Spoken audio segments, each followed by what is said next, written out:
ರಹಸ್ಯ ಏನಿದೆ ರೀ ಇದರಲ್ಲಿ? ಸಂತೋಷ. ಹೈಕಮಾಂಡು ಯಾರಿಗೆ ಕೊಟ್ಟರೆ ಈ ಸೀಟ್ ಗೆಲ್ಲುತ್ತೆ, ಗೆಲ್ಲೋ ಮಾನದಂಡ ಇಟ್ಕೊಳ್ತಾರೆ. ಯಾರು ಜನಾನುರಾಗಿಗಳಾಗಿದ್ದಾರೆ, ಹೆಚ್ಚು ಜನಾನುರಾಗಿಗಳಾಗಿದ್ದಾರೆ, ಇದನ್ನೆಲ್ಲ ಕ್ರೈಟೀರಿಯಾ ಇರುತ್ತಲ್ಲ. ಮತ್ತು ಸಮುದಾಯ ಕೂಡ ಒಂದು ಫ್ಯಾಕ್ಟರ್ ಆಗ್ತದೆ.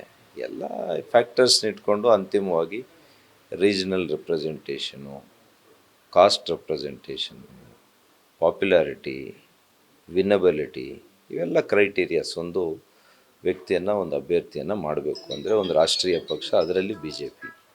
ಹಾಗಾಗಿ ಮೊದಲನೇದಾಗಿ ಆಯ್ಕೆ ಮಾಡಿರೋದಕ್ಕೆ ನಾನು ನಮ್ಮ ಎಲ್ಲ ವರಿಷ್ಠರಿಗೆ, ರಾಜ್ಯ ಮಟ್ಟದ ವರಿಷ್ಠರಿಗೆ ಮತ್ತು ಕೇಂದ್ರದಲ್ಲಿ ಪ್ರಧಾನಮಂತ್ರಿ ಆದಿಯಾಗಿ ವರಿಷ್ಠರಿಗೆ ನಾನು ಹೃದಯಪೂರ್ವಕವಾದಂಥ ಕೃತಜ್ಞತೆಯನ್ನು ಅರ್ಪಿಸ್ತೀನಿ.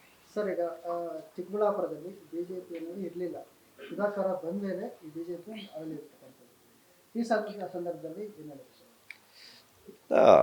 ಇಲ್ಲಿ BJP ಇಲ್ಲದೆ ಇದ್ದರೂ ಕೂಡ ನಾವು ಬಂದ ಮೇಲೆ ಜನಸಾಮಾನ್ಯರು ಎಲ್ಲರೂ ಕೂಡ, ನಮ್ಮ ಅಭಿಮಾನಿಗಳು ಎಲ್ಲ ಕೂಡ ಇವತ್ತು BJPಯನ್ನು ಭಾಳ ಒಳ್ಳೆಯ ರೀತಿಯಲ್ಲಿ ಸಂಘಟನೆಯನ್ನು ನಾವು ಮಾಡ್ತಾಯಿದ್ದೀವಿ.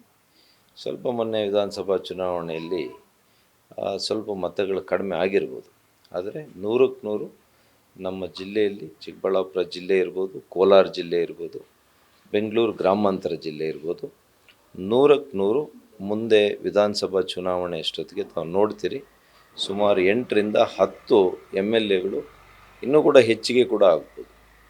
ಇದು ಇಡೀ ಈ ರೀಜನ್ ಏನಿದೆ, ಎಲ್ಲಿ BJP ಇರಲಿಲ್ಲ ಅಲ್ಲಿ ಅತ್ಯಂತ ಶಕ್ತಿಯುತವಾದಂಥ BJPಯ ನೆಲೆ ಆಗೋದರಲ್ಲಿ ಎರಡು ಮಾತಿಲ್ಲ.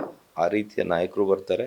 ಮುಂದಿನ ದಿನಗಳಲ್ಲಿ ಆ ರೀತಿಯ ಸಂಘಟನೆಯನ್ನು ಕೂಡ ನಾವು ಮಾಡಬೇಕು ಅಂತೇಳಿ ಉದ್ದೇಶ ಮಾಡಿದ್ದೀವಿ. ಸರ್, ಈಗ ಸುಧಾಕರ್ ಅವರು ಯಾಕೆ ಗೊತ್ತಾಗ್ತಿದ್ದಾರೆ? ಅಭಿವೃದ್ಧಿ.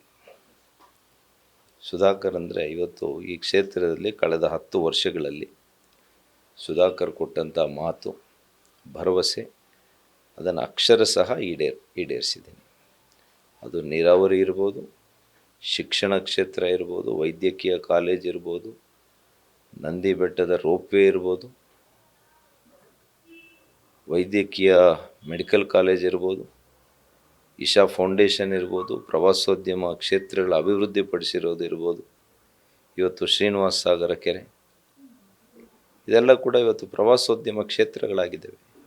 ಇಶಾ ಫೌಂಡೇಶನ್ಗೆ ಪ್ರತಿನಿತ್ಯ 10-15 ಸಾವಿರ, ಶನಿವಾರ ಭಾನುವಾರ 1,00,000 ಜನವರೆಗೂ ಕೂಡ ಬರುವಂಥ ಒಂದು ಆಧ್ಯಾತ್ಮಿಕವಾದಂಥ ಪ್ರವಾಸೋದ್ಯಮದ ತಾಣ ಆಗಿದೆ ಇವತ್ತು. ಅದಕ್ಕೋಸ್ಕರ 10 ವರ್ಷಗಳಲ್ಲಿ ಇವತ್ತು ಒಂದು ಚಿಕ್ಕಬಳ್ಳಾಪುರ ವಿಧಾನಸಭಾ ಕ್ಷೇತ್ರವನ್ನು ಇಡೀ ರಾಜ್ಯದಲ್ಲಿ ಒಂದು ಮಾದರಿ ಕ್ಷೇತ್ರ ಮಾಡಿರುವಂಥವನು, ನನಗೆ ಅವಕಾಶ ಸಿಕ್ಕಿದಾಗ ಲೋಕಸಭಾ ಕ್ಷೇತ್ರವನ್ನು ಅದೇ ರೀತಿ ದೇಶದಲ್ಲಿ ಒಂದು ಅತ್ಯುತ್ತಮವಾಗಿರ್ತಕ್ಕಂಥ ಲೋಕಸಭಾ ಕ್ಷೇತ್ರವನ್ನಾಗಿ ನಾನು ಮಾಡ್ತೀನಿ.